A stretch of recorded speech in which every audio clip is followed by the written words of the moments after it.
How to add a Namecheap domain in Vercel.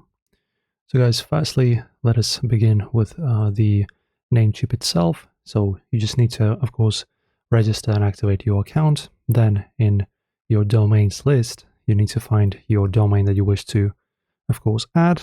So click on the domain list. If you have any, you just copy the address of this domain. And then we just navigate to Vercel. And then we need to choose which project you want to add that domain for. In here, of course, make sure that you're signed in, of course, into the account too, just like on Namecheap. Then let's choose the project. For example, this one. Then you click on domains. Then you click on add a domain. And in here, as you can see in this field, you can enter your domain. So from here, you just copy it from the list, insert it in here, choose the environment, and then press on save. From here, you're done, guys. Very easy. Enjoy the video. If these videos help you, don't forget to support our channel by liking the video and subscribing.